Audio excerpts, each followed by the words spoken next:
Have I Got News for You is back for another season. Roy Wood Jr., Amber Ruffin, and Michael Ian Black are finding the funny in the week's biggest stories. Have I Got News for You, Saturday at 9 on CNN, and stream next day on Max. This episode is brought to you by LifeLock. During tax season, your personal info travels to a lot of places. Between payroll, your tax consultant, and the IRS. If your W-2 gets exposed, that's just the ticket for identity thieves. That's why LifeLock monitors millions of data points every second. If your identity is stolen, they'll fix it guaranteed or your money back. Don't let identity thieves take you for a ride. Save up to 40% your first year. Visit LifeLock.com/podcast. Terms apply.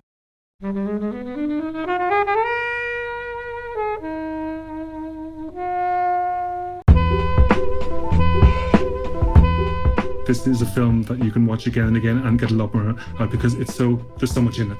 I read an interview with Armando Iannucci, and he said that his aim was for the audience to feel the sort of low-level anxiety that people must have experienced when they just went about their daily lives at the time. Yeah. Mission accomplished. That time in history is just mental. Well, again, 50 years' time, people look at our time period and go, guys, what you were going through is absolutely nuts. Yeah.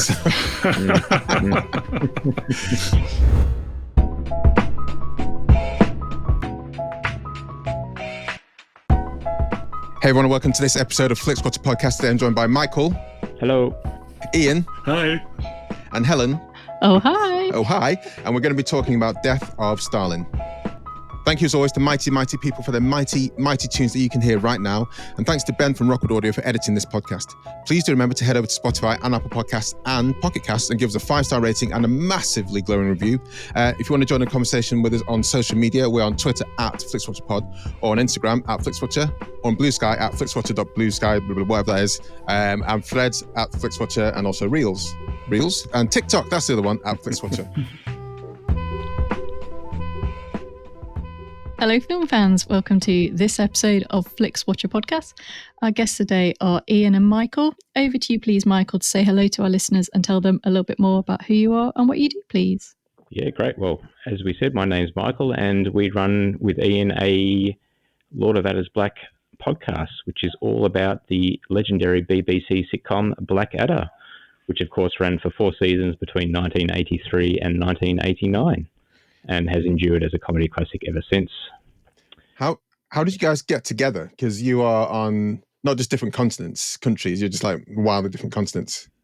Yeah. So Ian and I actually met through listening to another Queen podcast, actually. To another Queen podcast? What does that mean? Yeah. So Seaside Pod Review is a podcast, I guess, dedicated to the Queen music. Okay. And we met not being on the podcast, but actually, I guess, chatting about the podcast. Chatting where? Like Reddit or Discord? Discord. Yeah, okay. Yeah, Discord, yeah.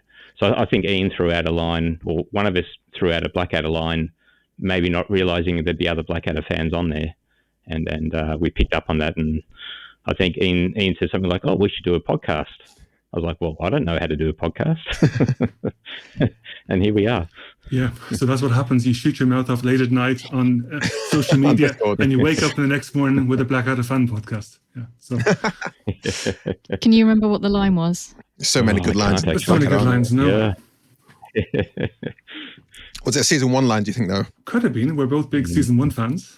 Okay. Yeah. I think we're about the only ones out there. Oh, there's lots of them. I've been watching. I was inspired by your podcast to rewatch Blackadder, and luckily in the UK it's on Now TV. Mm-hmm. So it's free to.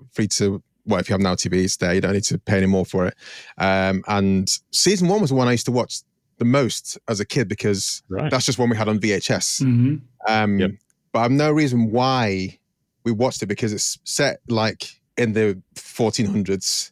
I would have been like 8. None of it would have made any sense to me, apart from maybe just knowing Rowan Atkinson from Mr. Bean. Probably that's probably the reason I watched it. And we didn't have seasons 2 or 3, but I remember vividly Blackadder Goes Forth being on TV, and not being allowed to watch that because it's on too late. But yeah, so randomly, Blackadder goes. So the Blackadder, the first season, is the one I've seen the most. But yeah, it's quite nice revisiting it, and it is a marked difference in Blackadder and Baldrick's characters from season 1 to the rest, isn't it? Absolutely, yes. Absolutely, yes. And perhaps you'd like to come on and talk about it at some stage.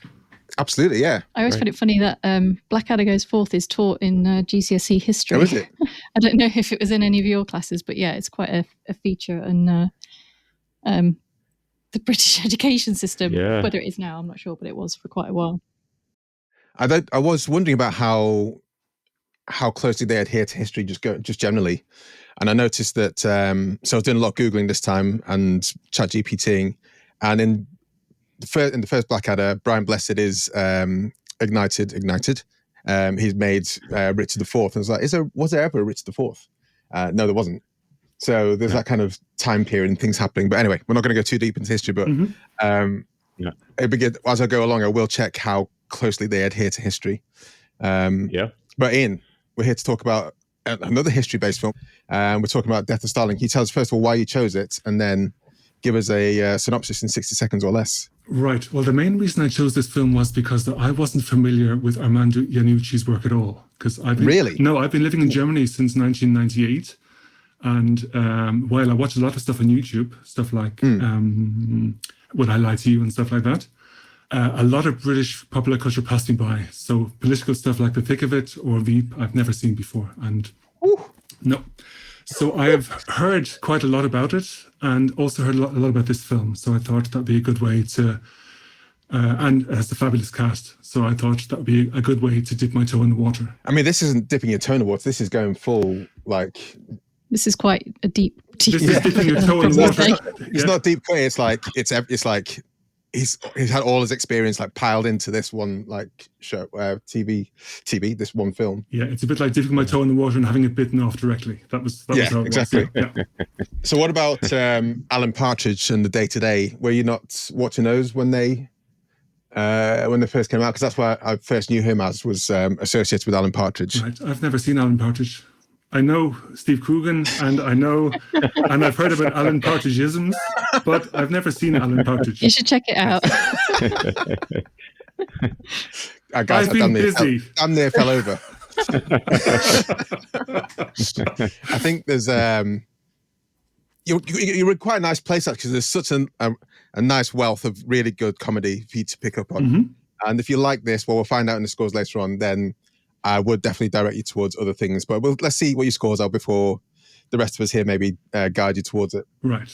So, but we'll get into this. So your timer for the synopsis, the 60-second timer starts now. Right. So basically the film is about a power struggle among the members of the Soviet Politburo, which is effectively the collective presidency of the USSR, that emerges when Joseph Stalin dies suddenly in 1953.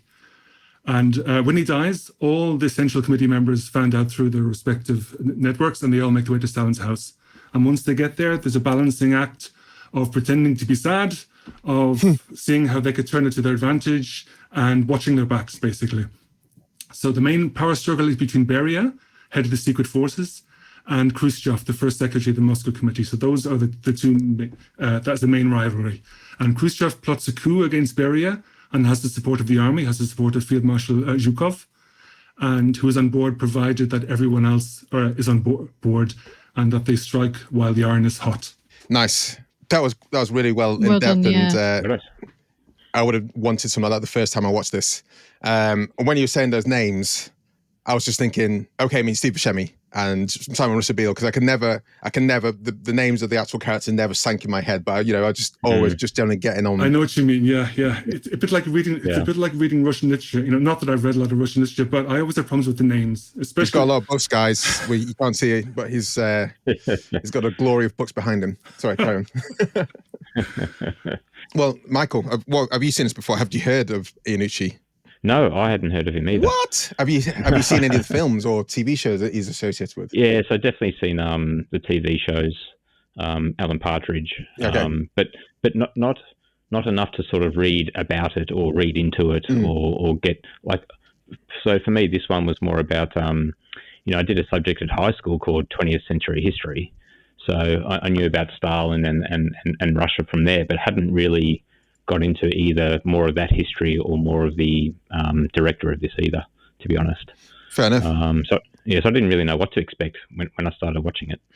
Well, I mean, as you guys have both jumped headfirst into Iannucci land, what are your first kind of high-level thoughts? I'll start with you, Michael.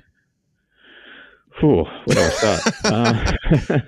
So first of all, I'd say overall, I actually enjoyed the what they were trying to do and the feel of the movie. It's a very heavy subject to try and almost make a comedy slash. Not that they're making light of the events, but it was it's a very fine line. So I actually enjoyed what they were attempting to do, to be honest. I don't know if it's a backhanded compliment. It is a backhand. That's exactly what I was going to say. It's a backhanded compliment. Feels like there's a but. What about yourself, Ian? It took, to be honest, I had to watch it for the second time for the comedy to filter through. I just thought it was horrific when I first saw. Okay, there was that, and like you, I was being bombarded by all these names coming at me. So, but sometimes, it sometimes takes me a little bit longer to join the dots. And so if I'm watching something complex with a lot of characters like The Wire, for example, I would watch the second episode, and then I would watch them again before carrying on, because otherwise everything's going to be a bit up in the air. So I had to watch it the second time for the comedy to filter through, and it did. It wasn't laugh out loud funny, but it was very clever and was very intriguing. And it was funny. There was a lot of comedy there. Helen, I assume I don't want to assume anymore. Have you heard of Armando Iannucci? I have, yes. I haven't seen In the Loop, but obviously very familiar with Alan Partridge and his other films as well. He was a writer for the Alan Partridge film and writer and director on the personal history of David Copperfield, which I enjoyed. So I have seen this before. So when you pick this and knowing what your podcast is about, a lot of people who I know who are really big Blackadder fans also really, really, really love this. So it's got that kind of audience. But I struggled with it at the time, and watching it again, I kind of understood it a little bit more, but I still struggled with it a little bit. And I think, like you say, it's the having to kind of take on board Russian history in 147 minutes and kind of contextualize that in kind of the real events, but then step into his world of kind of the absurd and the satirical and kind of go along with that at the same time. And it's just a really heavy, depressing, murderous period in history. And I don't know, I just think the balance of kind of Jason Isaacs kind of swearing, buffoonery, larger than life. No one's doing an accent as well, so it's super confusing because you're just like, your American accent, Jason but Isaacs you're is doing an Russian, accent. but it's kind of crazy. And a lot of the time you're watching it and you go, oh, it's a famous person. Oh, that's Paddy, Considine, that's that. And that kind of takes you out of it as well. Yeah. So yeah, I've tried with it, but I have struggled to get on with it. So I do find it interesting what he's doing, but I'm not sure whether it's for me. Right. I think the accents is quite an interesting point because, firstly, I think it's better doing it like that than everyone trying to do a Russian accent and 100%. some more successfully than others. But secondly, I mean, for example, on the one hand, you have Simon Russell Beale, who has an English accent, and then you have Steve Buscemi, who has an American accent. But then again, the characters they're playing, one is from Georgia, and the other is from the border with Ukraine. Yeah. So they would probably have wildly different accents. That was the point that Armando Iannucci was making, was that exactly what he said. It's difficult to have a Russian accent just generally, and people would just be like focusing on that rather than what's going on in the story.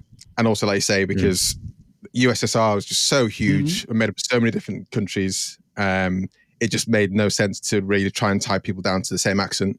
And then also just means that the comedy or just the naturalistic nature of these people just come out of the actors rather than having to focus on a different accent as well. So it just made it more easy for the story to flow. So I had no problem with it. The only, like I said to Helen, the only accent I really knew was Jason Isaacs, because he doesn't have a Yorkshire accent typically. I don't know if you guys recognise a Yorkshire accent. Yes, of course. Yeah. Michael. I'm looking at Michael really coming from. No. I'm trying to think of any typical Yorkshire actors. Michael, you like Hale and Pace? They have a Yorkshireman sketches. How have you seen Hale and Pace but you don't know Armando Iannucci?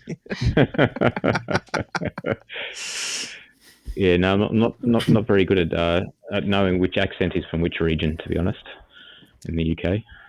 They old school actors from Yorkshire tended to downplay it and make it more like a regional, like a southern accent. I'm trying to think. One will come to me in a second. There's a Knight of the Realm. There's an actor who played Gandalf. Ian McKellen? Ian McKellen. No, it wasn't Ian McKellen. It might have been Ian McKellen. I think he played Gandalf, didn't he? Yeah, he played Gandalf. But I'm trying to think if it's him or someone else. But yeah, what he potentially he's from Yorkshire. I know he's in Manchester a lot, so I'm trying to think whether he's from Lancaster or Lancashire or Yorkshire. But he doesn't have that accent now. He has like a more like just a plain British accent. Yeah, this is my third time watching it, and this is probably the only film that isn't a comic book or superhero film that I saw twice in the cinema, because I was just like, wow.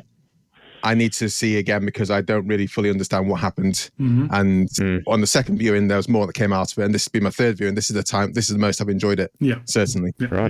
Right. Because there is a lot going on, and when you select it, I was like, oh, cool. Yeah, it's about a good time to watch it again.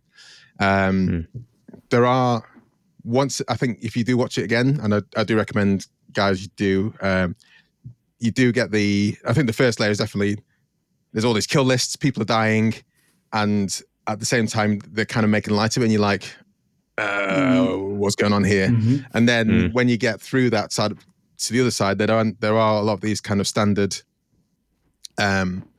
British one-liners that do lie in there, like when they do shoot Beria, someone says, I don't know who he is, who says it, but they shoot him and they drag him along, and then someone says, "Fuck off back to Georgia, dead boy." And just like there's lots of these little childish bits that go into it, and there's lots of these little childish things that go, like when Jeffrey Tambor's character is trying to find the same girl for the picture that Stalin had. That's all played for last week. He finds the original girl, calls her, she looks like she's the size of an ostrich. There's all this kind of farce going on around it, but then also there is the backdrop of people actually being shot in the face, and it's really dark.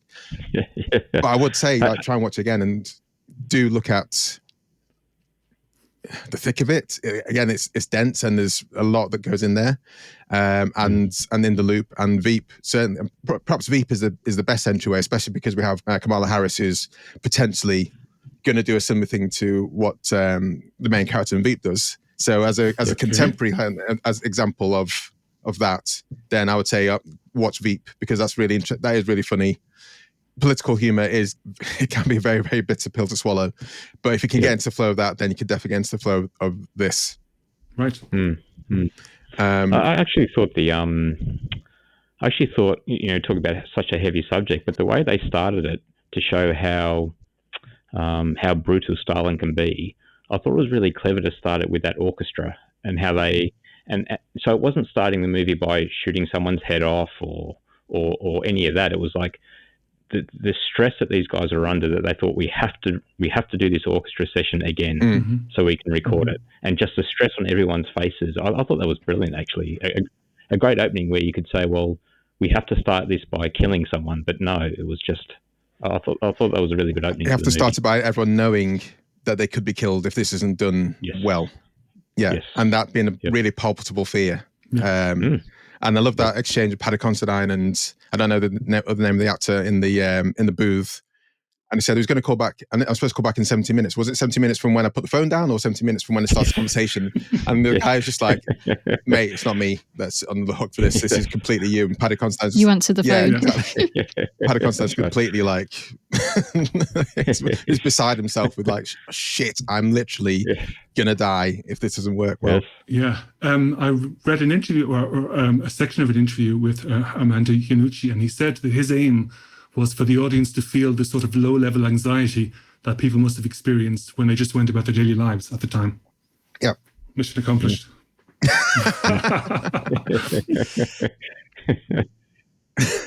Should we talk about the cast? I mean, there's part of the challenge is there's so many in the cast. Yes.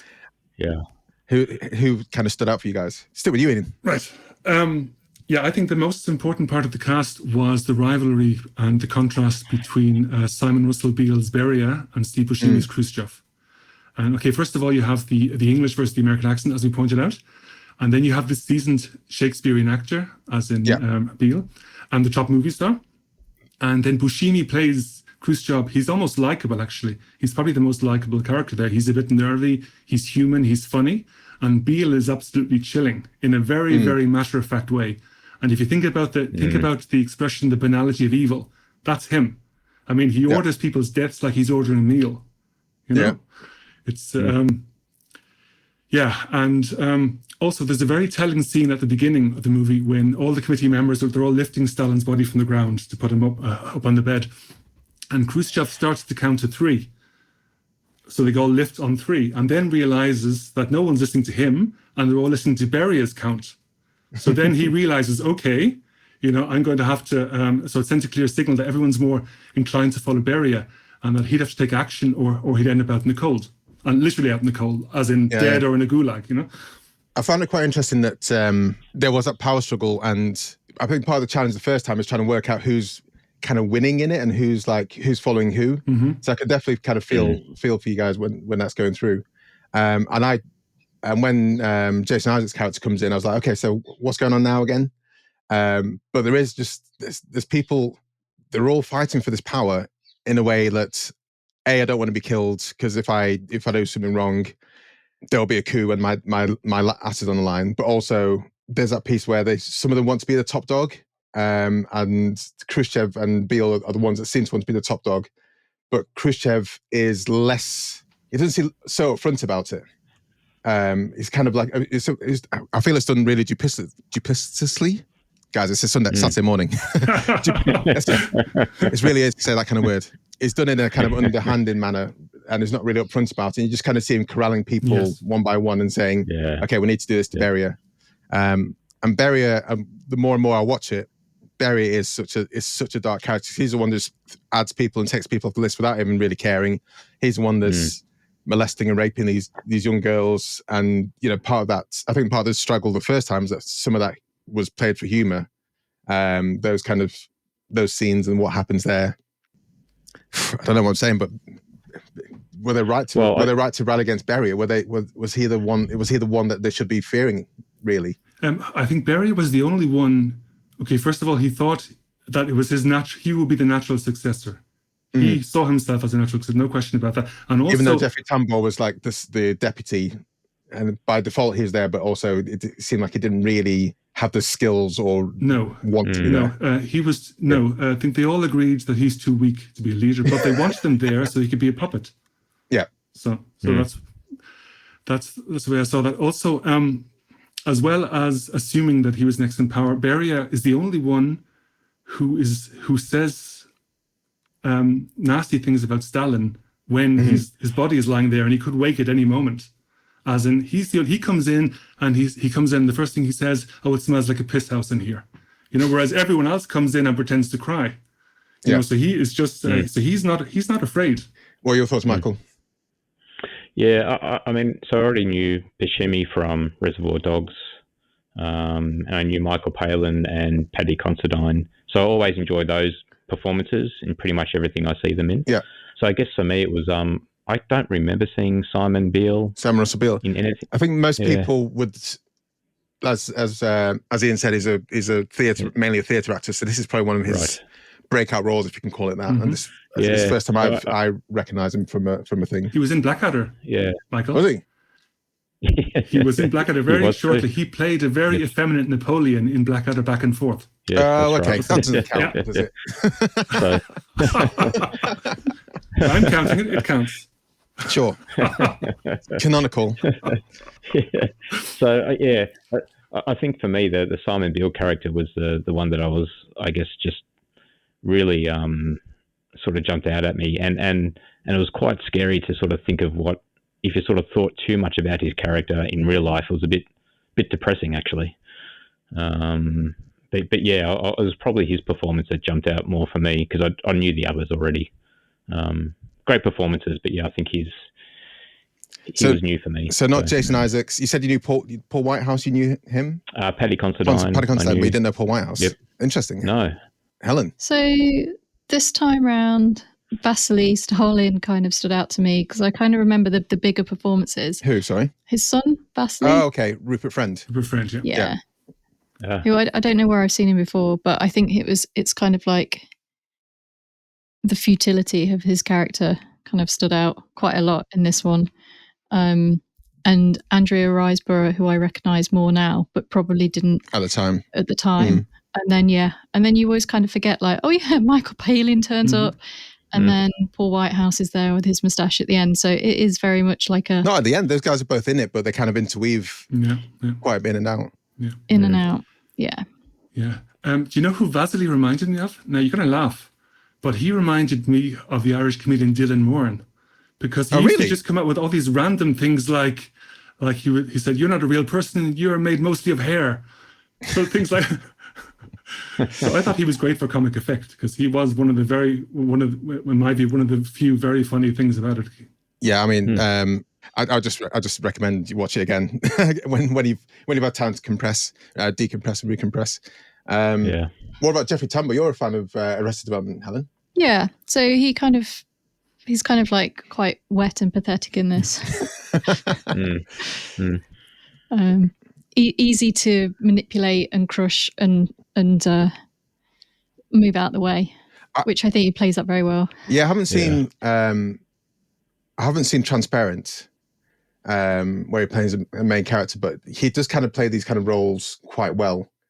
And so when he's this, because even though he's like the tallest guy, he's the most kind of has got the biggest voice, but he is just so meek-milled and a puppet. I think is a fantastic puppet, as Ian said. He has a few great lines as well. He said, for example, "Nod as I'm speaking to you. People are looking to me for reassurance and have no idea what's going on." I generally think if you watch it again, that more and more of these lines will just come out, will like unfurl themselves once you kind of get your head around, like, okay, this is going to happen. I understand the story now. I understand this is where we're going, and now I can just let the lines come out of me. Yes, I mean, I got that in the second time around. I mean, I did find it funny. It wasn't laugh out loud funny. I'm not sure if I laughed out loud at all, but I did appreciate the comedy of it. Certainly. Fair play. Is there anything else, guys, want to say before we head to the scores? One of the things I liked most about it was, not that I liked most about it, but one of the things I appreciated about it that was very nicely bookended. As in, the film starts with a piano recital, and it ends with a piano recital from the same pianist. Yeah. And we see Khrushchev, who's beaten all the others to become the new leader of the Soviet Union, and he's being eyed up by Brezhnev, who would go on to succeed him in 1964. So it begins with a power struggle, and then at the end of the film, the next power struggle is already in the offing. So I thought that was nicely bookended. That time in history is just mental, I think. Yeah. It's just like, honestly, well, again, maybe 50 years' time from now, people look at our time period and go, guys, what you were going through is absolutely nuts. Yeah. Hopefully that won't be the case. Well, let's head to the scores.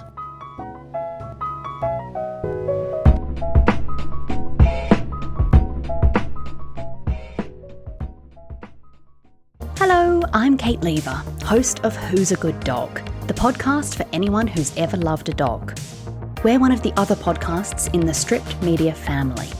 Each episode, I ask a brilliant person to introduce me to their dog and tell me how having a dog has changed their life. Listen to Who's a Good Dog wherever you get your podcasts.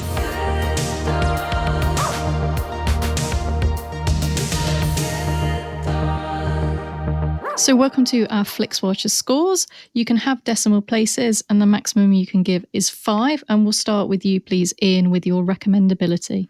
I'm going for 4. I mean, I thought it was an excellent film, but it's not for everyone. I wouldn't recommend it to everyone. But most people who are into their films, I would say watch this film. It is very, very good. But be prepared to watch it 2 or 3 times. Michael? Yeah, I was just a notch down, 3.5. Yeah, it's one of those ones that I'd be almost cautious of who I recommend it to. Yeah, that's fair. Helen? Yeah, I'm also going to go for a 3.5. I think if this is like your thing, then you're going to absolutely love it. But if it's not, then you're probably going to struggle quite a bit. And I think it generally has a bit more of a appeal to men generally from people that I've spoken to. And also kind of like looking at some letterbox reviews as well. But yeah, if you're a fan of like his other work and this isn't something you've seen, then definitely check it out. But if you've seen the other stuff and you're a bit like, not for me, probably not for you. So 3.5 was it? Yeah. I'm going 3.8. I was initially thinking higher, but based on the conversation with you two guys specifically, I mean, I just kind of assumed that everyone knew who Armando Iannucci was, or had seen things like, at least kind of reference his previous work. So that kind of shows that it does need to be, I do need to think about who I would recommend it to more. Because there's already like a few notches down because it is really dark. But then if you don't understand where that kind of humor comes from, then there's also a few notches down as well. But I think people who love it, people who've seen Veep, The Thick of It, In the Loop, a lot of Steve Coogan stuff, for example, in the past, I think would really get a kick out of it. But I think I would recommend that you watch it 2 or 3 times. So 3.8. Ian, repeat viewing score. I'm giving it 4.5 because I enjoyed it so much more the second time.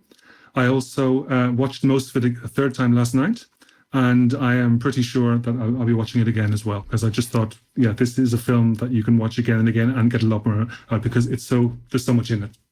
Yeah. Michael? Yeah, a tricky one. So I've gone 4. If this is going to sound ridiculous, if you want to watch it again. It does sound a bit.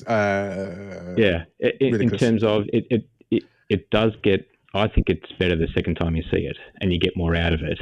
But if it just turns you off so much the first time you watch it, there's no way you're going to put it on again. So that's why I went 4. Helen? Yeah, so I haven't seen this since I saw it when it came out, and absolutely would not have revisited it unless you picked it. But then obviously saying that, like, it made a lot more sense and it was a bit of a better experience. But even then, like, I'm not going to watch it again. So maybe a 3? I'm going to go for 4.8 here. I had so much more of a blast the third time round. So I will continue to watch it once every couple of years, I'd say. I'm really interested in, I mean, guys, just Armando Iannucci, I think he's an absolute legend. Definitely a smaller name compared to what you might get from directors in the States. But I think he's punching well above his weight. And I'd say watch Veep. Watch the first season of Veep. Definitely now. It's contemporary, sets the scene. And if you can get behind that, then I think you'll really have a blast with, other things that he is doing. And I think honestly, the parallels in Veep with the current US situation is frighteningly similar. So do have a go. Do have a watch of that. And also, if you're in the UK, he's got a version of Dr. Strangelove on theatre with Steve Coogan in. Has that started now? Okay. Yeah. Yeah, I think the first review's out. I'm going to see it next month. That's strange, actually, because when I was thinking about other very, very, very dark films, I thought of Dr. Strangelove. Yeah, that's his kind of vibe. Okay. Small screen score, Ian. I think 5. I don't think it would have been any better on the big screen.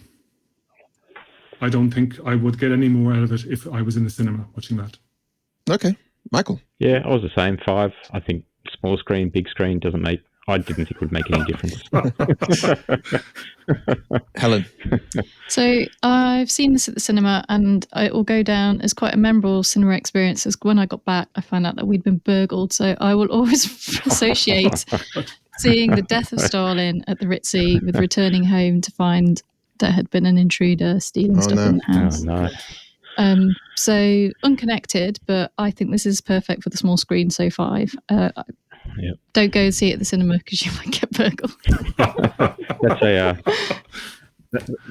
That's a heavy night. Death of Stalin followed by a burglary. I mean, counted to that, I saw it twice at the cinema and didn't get burgled. There we go, balance. So at least 30%, 66% of the time you get burgled based on our experiences. I mean, I can't remember. I really can't remember the audience with me those times I watched it. So I will have to say a 5 because a lot of the times we'll reduce the small screen score because of a collective viewing experience, which made it much better than just watching by yourself on the TV at home. But I can't really remember. I think a lot of people would have been their first time with me and been like, this is nuts. So yeah, let's go for 5 here. Engagement score. Right. Ian. Actually, I would quite like to watch it with people who watch it 3 times and then watch it together again. That would like a little club. You know what's coming, and you can all like nod enthusiastically. Yeah, exactly. Yes, very good. That was a good joke. Stalin Club. Yeah. Engagement score. I would give it a 4. I certainly wouldn't have stopped watching it halfway, or I certainly wouldn't have texted someone during one of the scenes. I was pretty much engaged. Yeah. And I also spent a long time thinking about it afterwards, which I think is always a good sign. Yeah, nice. Michael? Yeah, I went 4.5 because I was oscillating between, is this a comedy? Is it so dark? I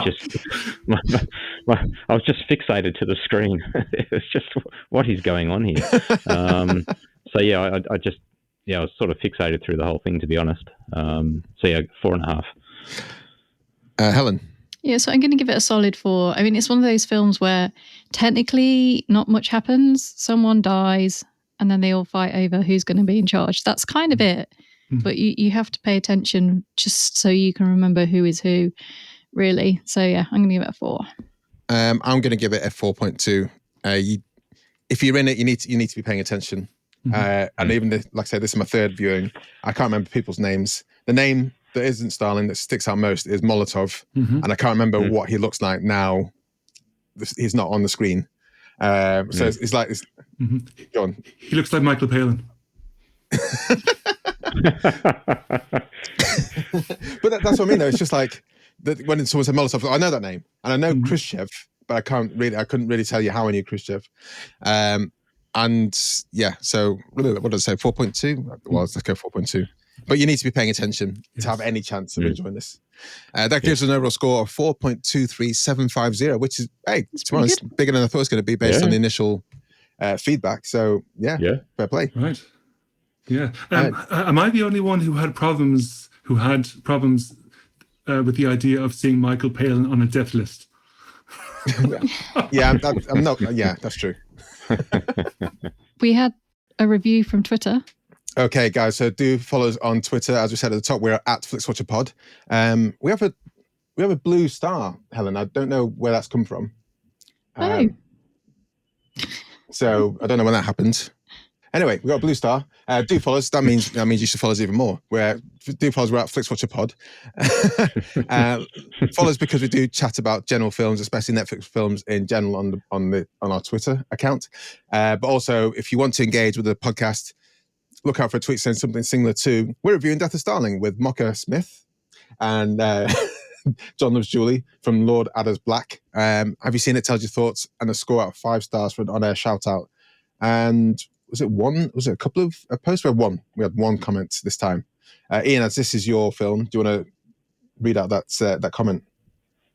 Right. So it's a tweet from John Lunny. So at John Lunny. And the quote is, "I've had nightmares that made more sense than this." And that is a quote from, what's the guy's name again? Kaganovich, played by Dermot Crowley, who I just found out today was in Father Ted playing Father Liam. He was the guy who said, "What did you pay for the shelves, Ted?" No, I never twigged that before. The guy who arranged the Lovely Girls Festival. Yeah, dark. And 5 stars there as well. Yeah, 5 stars. Yeah, yes, I know. He's got a tash. Yeah, that doesn't help. He's got a tash. Yeah, guys, thank you so much for joining us. Do head over to Lord of Adder's Black podcast and all your podcatchers. Michael, Ian, can you tell everyone where we can find you online and say goodbye to the listeners? Goodbye, listeners. And yes, thank you for tuning in. And you can find us on Facebook at just search for Lord of Adders Black, and same for Instagram. Yes, and we're on Twitter as well. So it's at Lord Adders Black. And if you're interested in Blackadder, and if you want to listen to us nerding out about Blackadder every 2 weeks, then check out our first episode. We have there's I think 8 episodes online at the moment, and we have new guests all the time. Recently, we had, for example, Simon Osborne, who played Pitt the Younger, and he was on, had a good chat about what it was like to be in scenes with Rowan Atkinson and all that. So it's a short podcast. It's fast moving, and we want to make the kind of podcast that we would like to hear as Blackadder fans, and that seems to have struck a chord. Nice. Cheers, guys. Thank you very much. Thank you. Thanks for coming on. Thank you. Bye. Bye. Bye. Enjoyed this episode of Flixwatcher podcast? Why not leave us a 5-star review on iTunes? You can also follow us at FlixWatcherPod on Twitter, and we're at FlixWatcher on Instagram. Thanks as always to the mighty people for their mighty tunes, and Rockwood Audio's editing skills. If you're looking to get your podcast edited as sweet as this, get in touch with Rockwood, ROKK Wood Audio. Tell them Flixwatcher sent you.